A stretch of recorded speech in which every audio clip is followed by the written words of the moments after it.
Good morning and welcome to Center Your Being TV. I am Mama Shah and I am happy to welcome you into the space and into our place. Thank you so much for joining me here today at Center Your Being TV while we discuss living with lupus. Yes, indeedy. Yes, indeedy. So come on in, my fellow beings, and we shall get it started. As per the YouTube custom, I encourage you to press like and subscribe. But more importantly, just join me as I share with you some of the history of my journey with lupus. So, as I've shared multiple times in various different stories and formats, I am living with lupus. I was diagnosed with lupus in November of 2021. Prior to November 2021, I was experiencing a plethora of health-related symptoms and anomalies to what I consider to be my natural state of healthiness. So the anomalies were major fatigue, chronic ache in my joints and in my muscles. I would have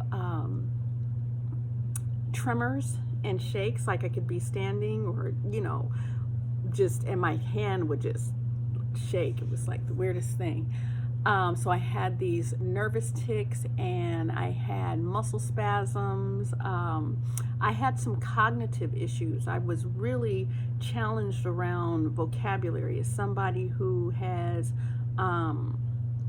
read a plethora of books. And this is my library here. So this is my personal library, right? And most of the books in that space, as well as in my other work-related library, I've read so many books. I'm a lover of language. I love words and the etymology of words, and have always just been a word nerd. And so I began to experience these lapses where I just could not pull up simple words, right? And so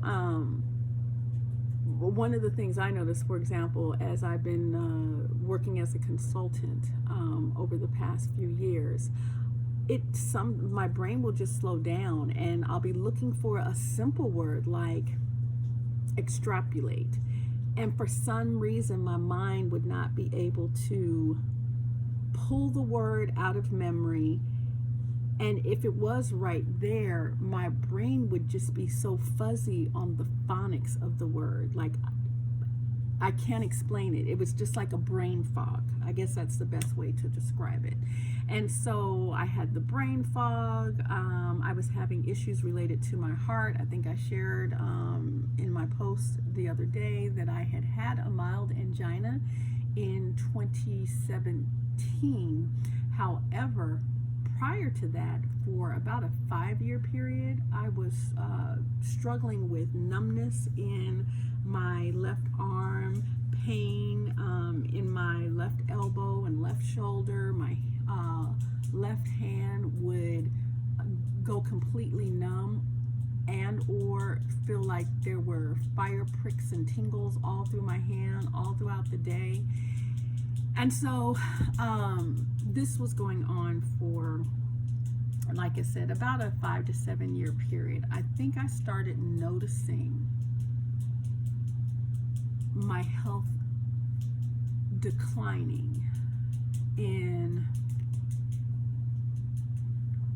my granddaughter was born in 2015. I would say my mother died in 2010. Yeah, it was right around maybe the 2011, 2012, 2011, yeah. Somewhere in that era of time, I just began to be experiencing fatigue and mental duress, and body ache.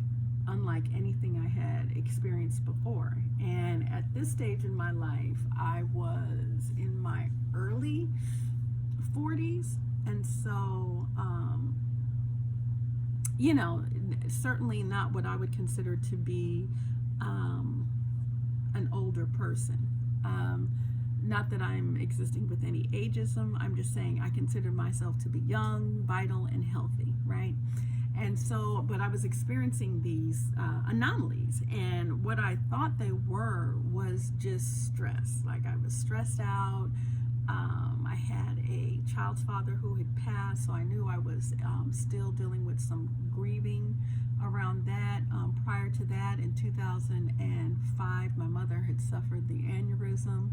So I just believe I was just stressed. I was raising 2 children. I was a under-supported single mother, and I just contributed everything to stress. So move forward to 2018. That is when I began to, on my job, experience a variety of symptoms, right? That had me really, really confused about what was going on with my body. There would be moments when my legs and my feet would just swell up. My legs, my feet, my hands would swell up so big. I couldn't really walk. I couldn't hold cups. I couldn't, like, to hold a cup, my fingers would be so swollen that to hold a glass or a cup, I had this limited range. You know, my joints were achy. I remember one time at my space of employment, I literally had to drag my one of my legs behind me as I walked, because there was no sensation in my leg. Like, with the exception of extreme pain at the hip, I couldn't feel the rest of my leg. And so things like that were going on. It wasn't until, you know, I was having challenges with my diet. That was one of the crucial things. Like, I would attempt to eat chicken. I would attempt to eat beans. I would attempt to eat even foods that I consider to be healthy, like wheatgrass shots and other green leafy vegetables that I love the taste of. I love mustard greens. I love mustard greens. Those are my favorite type of green to eat. I love sprouts, radish sprouts, any type of sprout. I love a sprout. I'm a big nut eater. I would survive at work off of walnuts and pecans and peanuts as an energy source. I was eating little wheatgrass infused snacks. I was taking in quite a bit of moringa. So I was, you know, at that point in time, excuse me, my allergies are really on fire today. I got to go out to the garden. Just side note, I got to go out to the garden. I've been neglecting my garden, and today I've got a lot of work to do out there. But my sinuses are doing that early fall thing where the stuff is coming down out those trees, and Lord, if it has not got my sinuses all in a tizzy.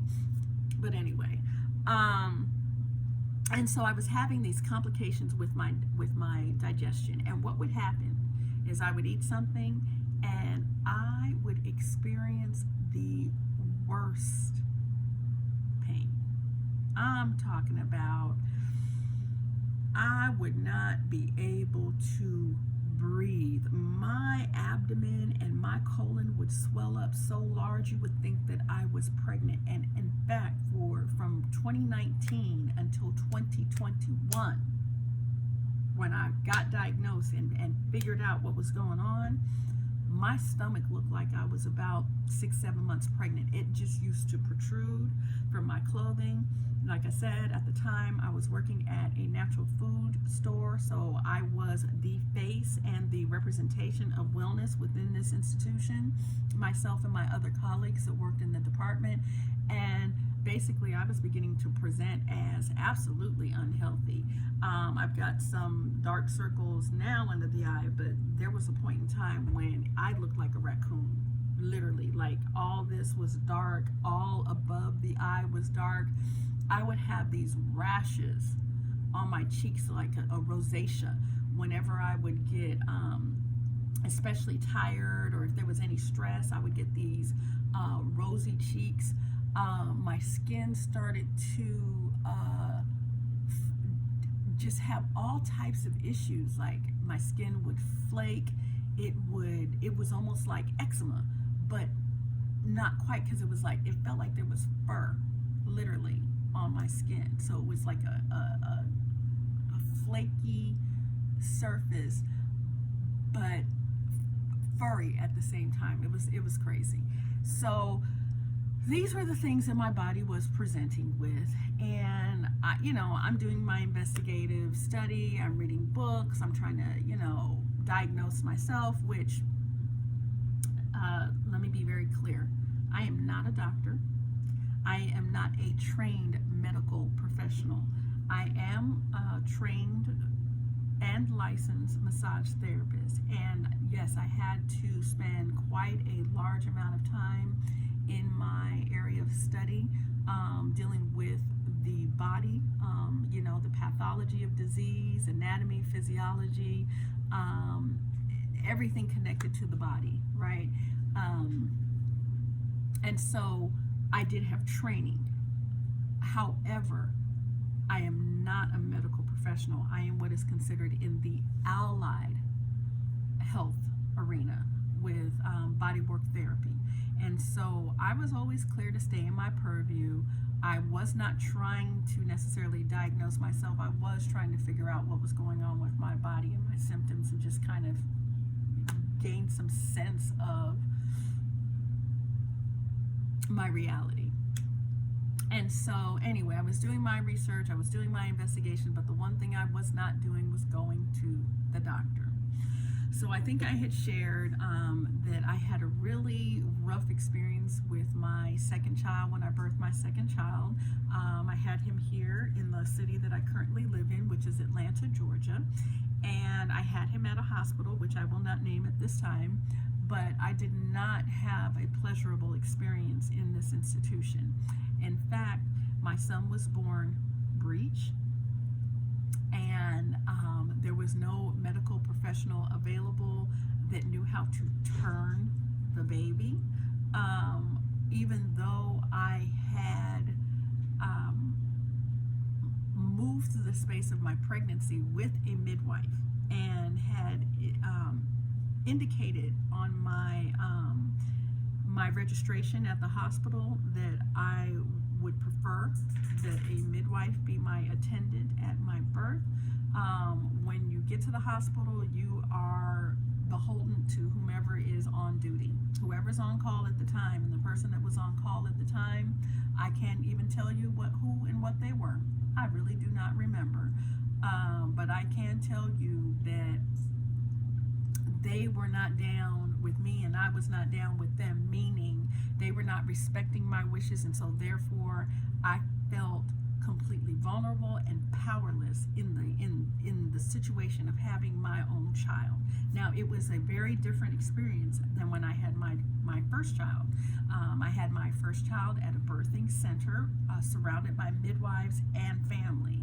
I was able to do the things that felt natural and indigenous in my spirit.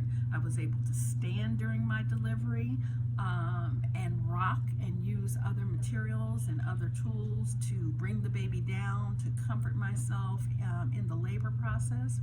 I did not utilize an epidural in either of my pregnancies, and if I were to get pregnant today and have a baby in 10 months, I would not be utilizing an epidural then. I was absolutely against a C-section. I believe in natural birth, okay? Apocalypto, I don't know if many of you saw that movie Apocalypto, where the woman has the baby in the well as the predators are running around over top of her head, and it's time to birth this baby, and she's in the water, it's raining, the water's rising, but hey, it's a birthing pool. And She, labors, reaches right on down, births that baby, holds that baby up to the sun and the light, and they figure it out. That's the type of folk I come from. That's my commitment to the birthing process. I am absolutely committed to a natural birthing process. And please know, I am absolutely committed to the sexual reproductive rights of women. Whether a woman has to make a difficult choice to terminate a pregnancy, and I absolutely believe that we have the choice to determine how we want to bring children into this world. I am not down with that Western traditional medical complex and how they treat black women. So let me be very clear. I had a very disturbing second experience of a childbirth. Okay, I digress. Let me get back to the point. Because I had such a difficult time with the medical complex, I didn't fuck with doctors. I'm just, I've cussed there. It's out there. I ain't mess with them. I didn't trust them. I didn't trust how Western medicine dealt with black people. I did not trust how Western medicine dealt with black women in particular, and I certainly do not trust how Western medicine deals with black and brown children. Not around our mental health and not around these vaccinations. So I'm just putting it out there. And again, I am not a medical professional. All right, so I had this bad experience. It really turned me off to medicine. It really turned me off to doctors, and I just wasn't going. That is not an excuse. Do you hear me? It's not an excuse. We have a responsibility as adults, especially those of us who have offspring, who have children, and who have people who are dependent upon us. We have an obligation to keep on top of our health.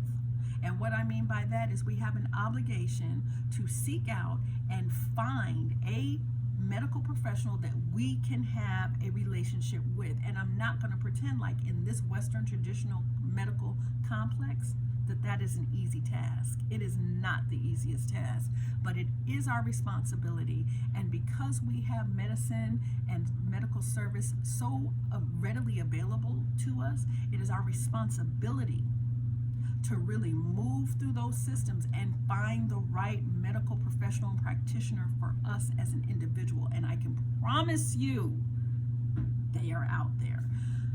I found my doctor after I became more responsible about my health, and I love my doctor, though I have not seen him in a few months, and I am overdue for a doctor visit. Just facts, just true. I struggle in this relationship, but I have found a doctor.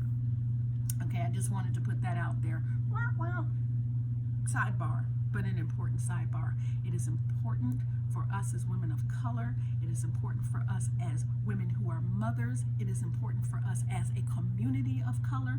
We have got to be more responsible about our relationship with our health and our relationship with our healthcare practitioner or provider. That is a must.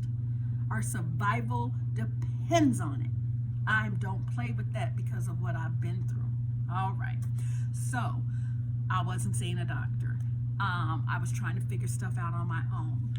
We get to 2020. Like I said, I'm dragging myself around my job. I'm bloated. I had a trigger point, hair trigger reaction to any type of stress or trigger. It was, my cup runneth over. And because my cup had runneth over, I just did not have the room for anything else. I didn't have the room for people's bullshit. I didn't have the room to play them politics and at the job and all that mess. I didn't have room for my mate and my partner to be taking me down sideways and byways and trailways in discussion and not being upfront, not being honest and authentic about a multiplicity of issues that was going on in our relationship. Where in a previous sector of my life, I had tons of patience. I was one of those people who always considered my cup half full, not half empty, half full. And so being a half full person, I always felt like I had that much more volume to layer things on. It got to the point where, and you'll forgive me, my dog is here, but I'm very committed to making certain that I post these videos daily. So you're gonna hear the dog bark, and it's gonna be what it's gonna be. These videos, I'm sure, as we move over and throughout time, will be better engineered or whatever that is. But right now, what I'm giving you is this story. All right. So, I was just in a bad place. Again, that's where center of being came from. Is that there have been many times in my life I found myself in a really difficult place, physically, mentally, spiritually, emotionally. Okay, so we're talking about the physical health, and I was in a really rough place. So the pandemic hits. I am released from my place of employment, and I promise you, I was released from my place of employment in end of May 2020. My family and I had a necessity to move, so we moved from our residence in June, end of June, moved into our residence in the beginning of July 2020. We were in the residence for roughly about a month and a half, and the reason why I know it was a month and a half is right at the August birthday of my roommate that I began to notice major pain, major fatigue, so much head fog. You know, my brain was in a cloud all the time. I could not see. My vision was becoming blurred. I was just having a lot of problems. Like everything was getting worse. I got to the point where if I ate anything, and I'm talking about anything, an egg, a cup of water, an apple at that point, I would be very, very sick, right? And I got to the point after August of 2020, I would say that September, October, November, I was hiding from my family how bad I felt. I would spend a great amount of time in my room and in my bed. I was exhausted. I kept struggling with laryngitis.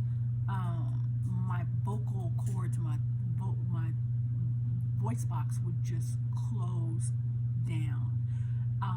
My kidneys ached, like ached. My bones ached. It was awful. And so I'm hiding this from my family. I was really frightened to make anyone, and especially my children, make them aware of the fact that I was really sick. And because I didn't know what was wrong. And again, I was still afraid to go to the doctor. I just really did not trust. So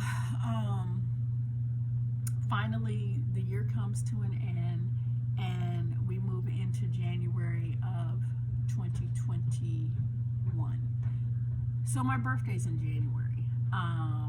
I had decided for the month of, at the end of October, which is my daughter's birthday, I decided I would, for the month of November and December, begin to fast, right? And so I began to break certain things out of my my diet, and decided to go down to a plant-based diet. I wasn't eating any meat. I was in the belief that maybe I was consuming too much meat, and that maybe I had some residual toxicity from too much protein. And so I stopped eating meat. I upped my plant-based diet. I was eating a plethora of garden fresh vegetables and all types of vegetables. I was maintaining nuts at that time as a staple snack for myself. Eating a lot of brown rice, quinoa, things like that. So I was really just trying to flush my system out, right? Towards the end of the year, I remember doing the Master Cleanse, and I did it with the olive oil. So I drank all that olive oil.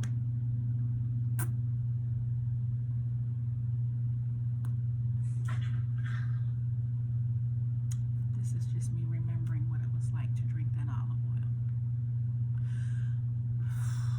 So anyway, I drank all the olive oil, and then I drank the Master Cleanse, and I was cleaned out. I was feeling better. My stomach had gotten down to a little bit flatter. I kind of had like a pep to my step. I was feeling a little bit better, and I was like, okay, I need to, just remember my quarterly cleanses, and I'll be all right. I had, I kind of chalked it up to the pandemic, and that I was unemployed at the time, but financially secure. And so I was spending a lot of time out and about with family and friends. Like, I was not in big crowded places, but I was certainly exploring the city. And as a foodie, oh honey, I was getting to the food. I was visiting every restaurant that I had ever wanted to visit prior to losing my space of employment. Meaning this: when you're employed, at least for me, I wasn't running around spending a lot of money, going out and taking myself out to eat. And the reason why I wasn't doing that is because I was at work 8 hours a day, and then I would go home, took care of a family for 3 to 4 or 5 hours of the remaining parts of the day, and wake up and do it again and again and again. And so my life was different. So the release from employment gave me an opportunity to slow down and to step fully into relationship with myself, right? To explore the things that I like to do, to explore the foods and the culture that I was interested in, to revitalize my business and rewrite my business plan and launch this institution called the Center of Being Dojo. So that's what release from employment provided me with, was this opportunity to discover myself. And so what I discovered is, like I said, complications in my health. So like I said, we get to the point at the end of the year, I said I'm gonna fast. I fast. We get to January, I'm feeling good. I'm like, all right, we running up into my birthday. What we got? So I was looking forward to Aquarius season. I was, I think this was the year that I turned 49. And so I was like, this is my last year in my 40s. I'm about to kick it. I'm about to do, just all that, right? Just so looking forward to my last year. I remember that being a big thing for me. I was going to kick it for my 49th through my 51st birthday, because there was never going to be a repeat time of the last year of my 40s, the last year of that decade, and the first year of my 50s. That was going to be my time, right? So my birthday comes, my friend takes me out. My roommate takes me out. We go to the Titan food truck yard. Prior to that, we went and visited a friend of hers who has a brewery, and we had a couple of shots, and everybody's hanging out. I'm drinking a little beer. We go from the brewery to the Titan yards again, kicking it, eating wonderful food from all the different food trucks. I had myself I had me some fried shrimp and grits. That I can still remember what them fried shrimp and grits taste like. And I promise you, my granddaughter, she was like, Grandma, can we have them fried shrimps again? I'm talking about them shrimps were so good. My baby was eating the tails and things was good. All right, I wish I could remember the name of the food truck so that I could share it, because, oh, honey, that food was delicious. But that evening, actually in the middle of the celebration, I remember having this pain, and it felt literally like somebody was cutting me from this area of my body, like right where the diaphragm is, right to the top of my belly button. By the time I got home later on that evening, it felt like the cut was from the top of my belly button all the way to the top of my pelvis. What do they say? From the rooty to the tootie, I felt messed up. And it wasn't your usual indigestion. It wasn't the usual gas pain. though I was treating it like that. So I was like, oh, maybe I consumed too much alcohol, or, I might have a little food poisoning. I was out at these trucks. So I'm, taking activated charcoal, trying to, once again resolve things for myself. It didn't work. Taking probiotics, it wouldn't work. I was trying to respond with everything that I knew wouldn't work. I promise you. My birthday is on January 29th. I can't remember if we actually celebrated on the day of my birthday that year, if it was on a Friday or Saturday. I believe it was actually on my birthday that we were out. But what I can tell you is this. By February, I was in the bed. And I stayed in my bed. I only got out of my bed to tend to my granddaughter, who I was homeschooling at the time, to do a couple of chores around the dojo, not many, but I literally stayed in my bed, hiding from my roommate, who worked a job outside of the home and was gone for the major part of the day outside of the home by the time. So she would be gone before I would wake up, and actually I'd be up. I just was in my room crying in pain. But she would be gone before I got up out the bed, and by the time she came back, I was back in the bed. What she did not know is that I was actually in the bed, really pretty much doing everything from my bed. And so this was from February, March, April. In March, we had a sabbatical resident here at the home, someone who stayed with us for about a 3-month period. They stayed here in the dojo, and the dojo has been designed to be a safe space for creatives, for spiritualists, and for what I call master level instructors in the health and wellness arena, master level guides in the health and wellness arena, master level coaches in the health and wellness arena, because one of the things that I wanted to do with Center of Being Bodywork and Wellness Dojo was help the healer to heal themselves.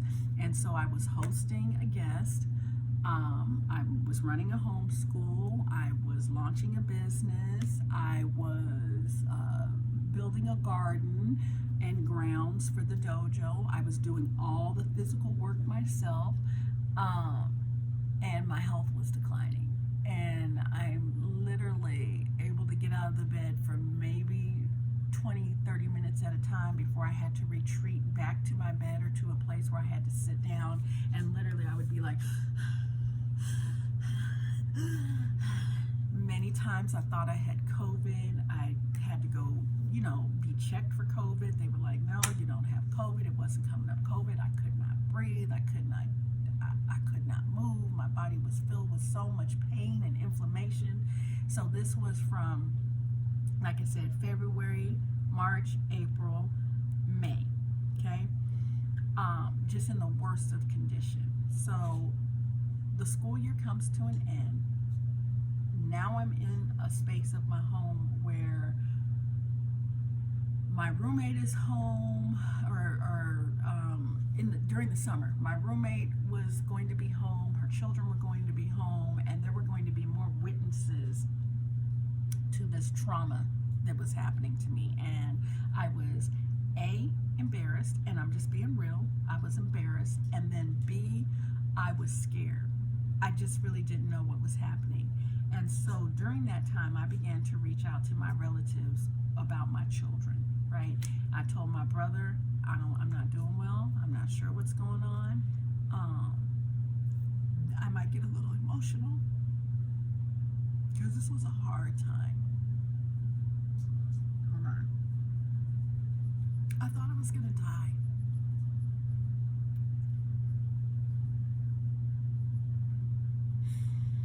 So anyway, I started reaching out to folks to say, to my family members, and tell them I wasn't sure what was going on with my health.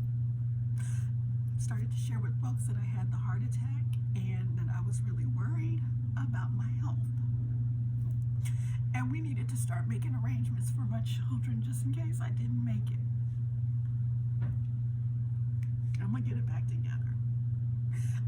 have to talk about the fact that I thought I was going to die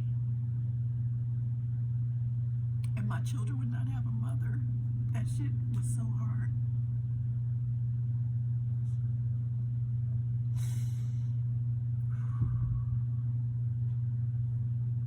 Sometimes we can get caught in the moment of emotion, and it's okay. But that was hard for me to begin to prepare myself and my family for the fact that I thought I was going to die. It was that bad. I was in the bed. By that point in time, I had begun to seek medical assistance and medical help. And the first place that I started was in May of that year. Like I said, May came around and I knew that the family was going to be home in the house all together, and so I wanted to improve. I wanted my health to improve, and so I started getting health screenings. Of course, I went for the STD. I wanted to know, do I have AIDS? I'm going to just be real with you. I mean, I've been a sexually active woman. And I have not engaged in the safest of sex, meaning I have had unprotected sex. I have had sex with partners that were not safe partners, meaning they had other partners or were dealing with other women and dealing with myself. And so there was that possibility. So I started with the STD and AIDS screening. That came back negative. After that, I was like, okay, is this breast cancer? So then I went to get a cancer screening. Mind you, during this time, I had two young women who I deeply admired, and those two young women were diagnosed with and living with cancer. And so I was reaching out to them in an effort to be supportive to them, and they ended up saying to me, girl, you sound like I did when I first got sick. Go get checked. Both of these young women, and I love them, so I'm gonna say their names. Natasha, you already know who you are, and Mother Mary, and that's all I'm gonna say. Those two women were key in helping me to save my own life. They're struggling with the greatest crisis of their life. They were diagnosed with cancer. And here I am trying to reach out to them to be supportive, see if there's anything that I can do. Again, my cup runneth over, but I'm trying to serve those that I love, those that I respect, those whom I admire, right? So I'm reaching out to these two women who had been pivotal to me in my career and at certain junctures in my professional life. All right, so I'm reaching out to them, and they're like, girl, you sound like we did when we got sick. Check yourself out, make sure you don't have cancer. So I go in, I get the cancer screening. That one comes back negative. So now we're at June. No cancer screening. I'm still sick in the bed. I can't get out the bed. I remember spending all of June, the entire month of June. My roommate had made plans for herself and her family to go on an extended vacation out of town. They left, and I promise you, I could not wait for them to leave because I was tired of pretending, and I was tired. I did not feel like getting up in the morning. I did not feel like going through the motions trying to pretend that I was well because I didn't want to worry my roommate. And so, and her children who are like my children. And so when they left, I felt so relieved because I could get back in my bed and just sleep all day.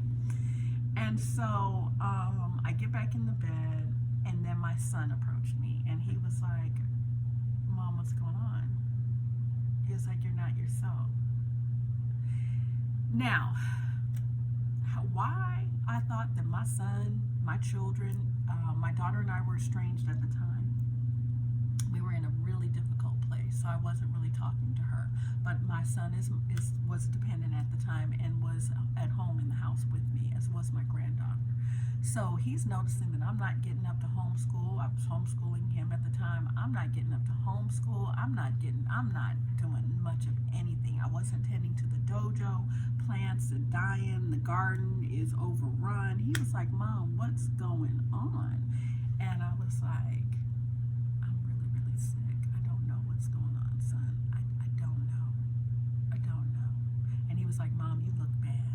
was like, you look bad. Are you okay? My son began to panic. It was all over his face. And if it were not for my son saying to me, Mommy, get out of this bed. You've got to make a doctor's appointment. I cannot lose you. I do not have anybody else. This is what my son had to say to me. I don't have anybody else. Yeah, TT's here, but she's not my mama.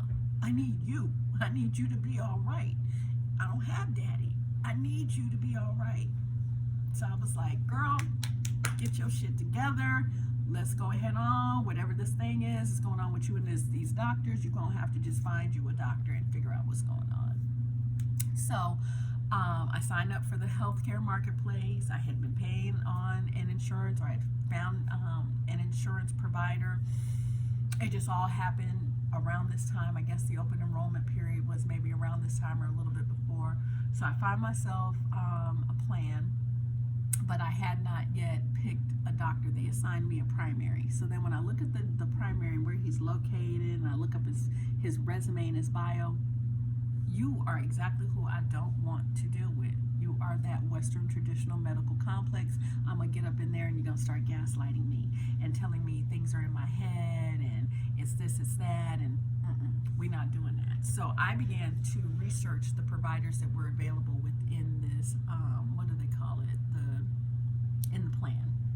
And so I find my doctor. I love my doctor, Dr. Daya. That's my dog. I love me some Dr. Daya. Shashkanat Daya, yes I do. And airport primary, if you have not had if you really have a need for a doctor who is going to be a partner with you in the health walk and conversation, airport primary, Dr. Daya. I'm not trying to sell anything. He's not paying me for any of this. I'm just saying this is my doctor, and he made the difference in my life. Okay, and so we're gonna run out of time here shortly, because I like to keep these to about 45-50 minutes, and we're about 42 minutes in. And I know my short storytelling, I give you all the bits, the juices, the details, because I'm trying to really let you know what's going on. So anyway, we're at 42 minutes. I'm going to stop this video right at about 10 minutes before the hour. All right. So I make my appointment. I go in to see Dr. Dyer. My son is with me. I believe my granddaughter might have been with me, but he's with me. It was so bad, I can barely drive. I mean, it had gotten like that. Like, I could not drive. I should not have been driving. I would get in the car and things would be blurry. It would be like this loud sound would be in my eardrums, and I could not hear. I could not swallow. I would just be in the car praying, please get me to where I need to go. Please, can me and my children arrive safely? Anyway, so I get to the doctor's office. We have my initial conversation and screening exam. And I break down. You know, he looks at me, you know, before I broke down, so I get to the doctor, we do the screening. He's asking me the questions, why are you here today? And I was like, you know, telling him my symptoms, telling him what was going on, and that I did not know why I was there, other than I was not feeling like myself. I remember saying that to him. I just don't feel like myself. Like, I just don't feel like myself. Something's wrong. I don't know what it is. I just don't feel like myself. I was like, this is not who I am.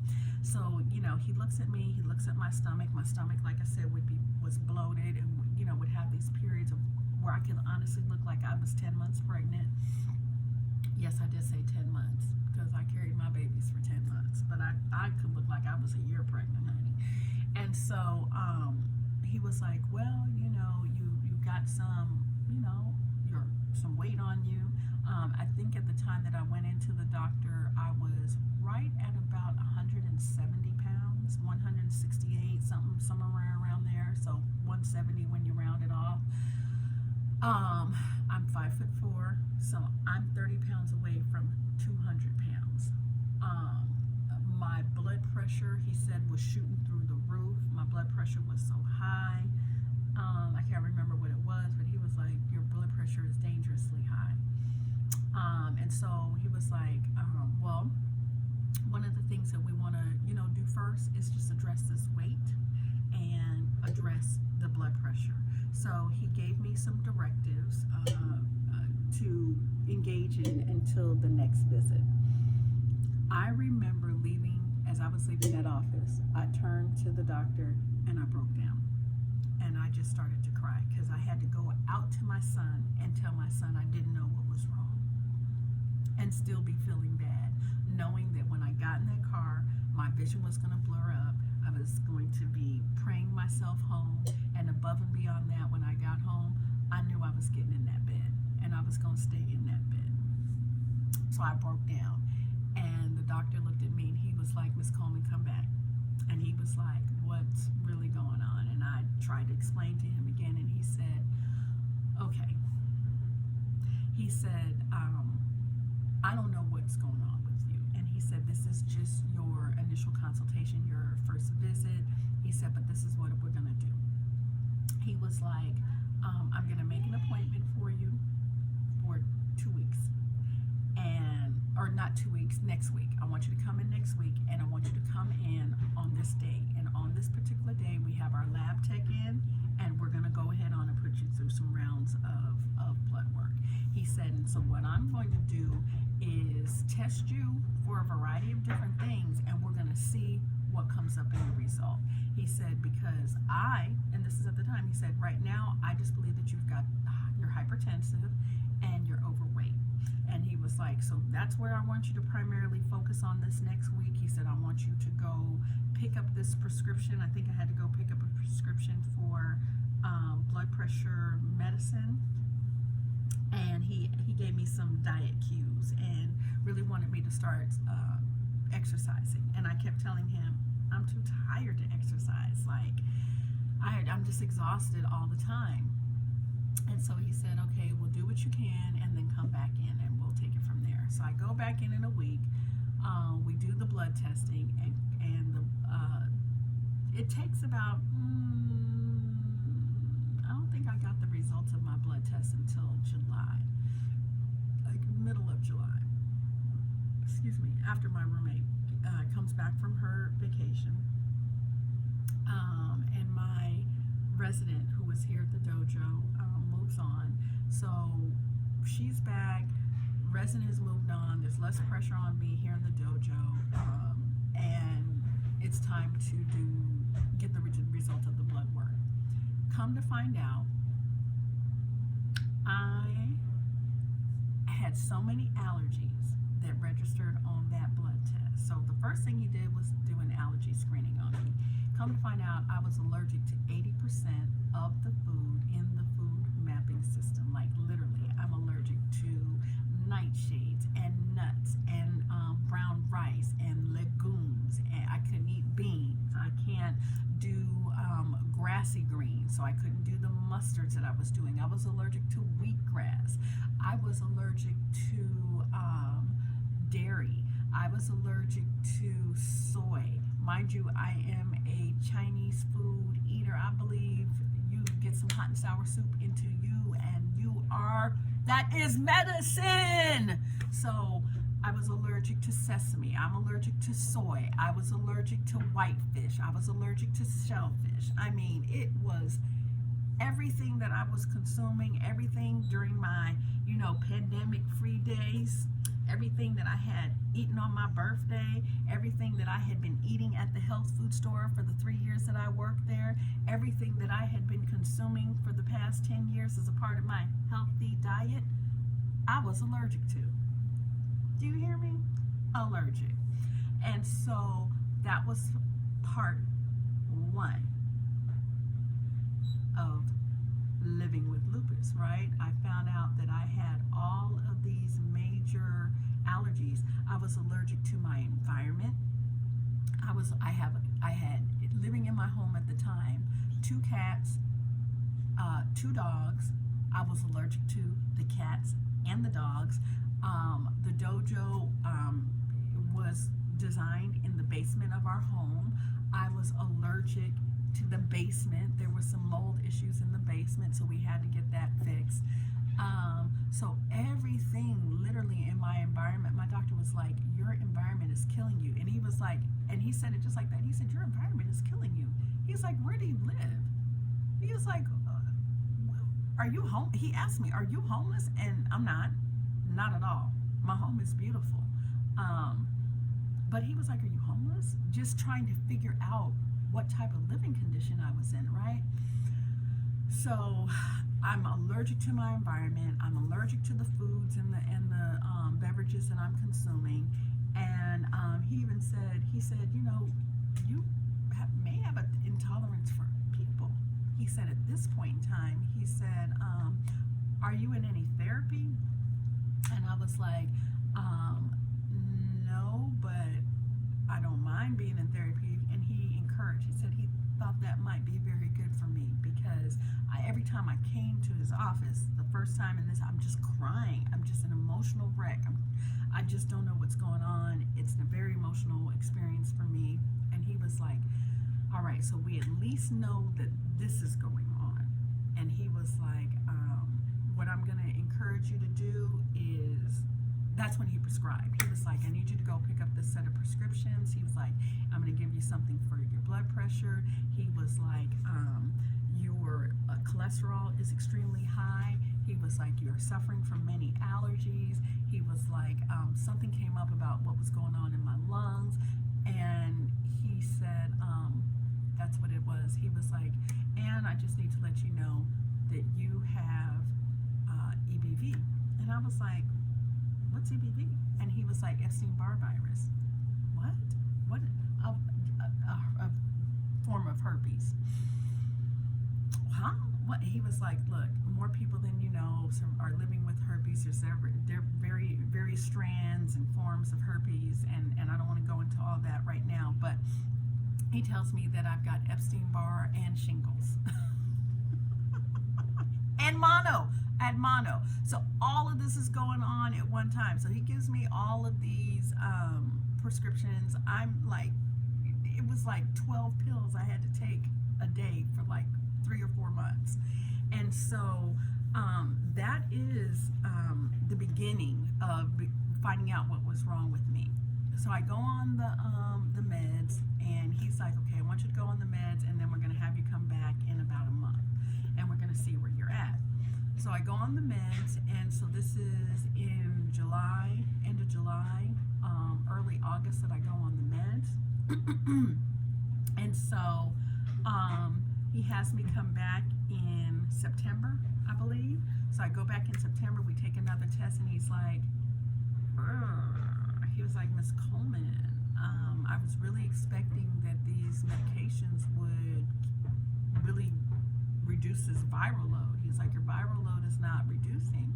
And he was like, your body is still hypertensive, and you're filled with inflammation. Like, your body is filled with inflammation. He's like, we're going to do another round of tests. So we do another round of tests in September. And I had to go back in for 2 different blood workings, right? He does a follow-up on my cholesterol and all those things, and then he does a separate blood screening for, I'm not sure, but it was just 2 times I had to go in. And so finally, the September results with the cholesterol and those things come back as cholesterol is reducing, but it's still too high, and some other things are going on. But my kidneys were cleared, my liver came back okay, my spleen came back okay, and some other things that he tested in the blood, those things came back okay. But then on the second test, which it was around October that I got the first results, like maybe the middle of October. And the reason why I say this is because my daughter's birthday is at the end of October, and that particular year I took my daughter to sushi at Rusan's for her birthday, and I knew I was allergic to the shellfish and whatnot, so I was eating a reduced diet. But anyway, it's just significant that I took her to Rusan's. Anyway, so October comes around. Oh, that's what it was. The day of her birthday, there was was a lot of stress going on for me. I was stressed about, this was her 25th birthday. I had always wanted to do something big for her birthday. I wasn't able to work. I had really limited income coming in, and I just really couldn't do anything to celebrate my baby's birthday. I felt so bad. That's what it was. And I had a serious panic attack, and I almost ended up fainting in the dojo in front of a couple of my friends. So that's what happened. So that's what I remember. So then her birthday comes and goes, and then the second set of test results comes back a week after her birthday, almost to the day. And that's where I was diagnosed with lupus. So he calls me, Dr. Daya calls, and he says, Shira, I'm excited to talk to you today. He said, I think we really got some good information and a good understanding of what's going on with you. He said, let me pull up your results and let's go through these results. So this is a teleconference. We're going through the results. And he was, letting me know, viral levels are leveling out. I'm looking a little bit better in those areas. He said, but there's this range of other things that pops up on my blood screening. And he said, you have SLE. And I was like, what's SLE? And he explains what it is, and basically it's systemic lupus. And so it was in November of 2021, after suffering, like I said, for about a 10-year period, 7 years specifically, but 3 years of fucking hell. I have to say it just like that, 3 years of hell I suffered. I wish I could get these curse words out and I'll be better about not cussing, but that's just who I am. Blame the Oakland and me. Oakland, California. California. No, sound funny. Okay, whatever. California. That song's just in my head. No sound funny. In the center. Okay. So after 3 years of the worst pain in my life, planning my demise, reaching out to family, making arrangements for my children, I finally figure out what it is that I have, and my diagnosis is lupus. So, I wanted to share with you today in our Living with Lupus series here at Center Your Being TV, some of the background story of my journey and my health journey.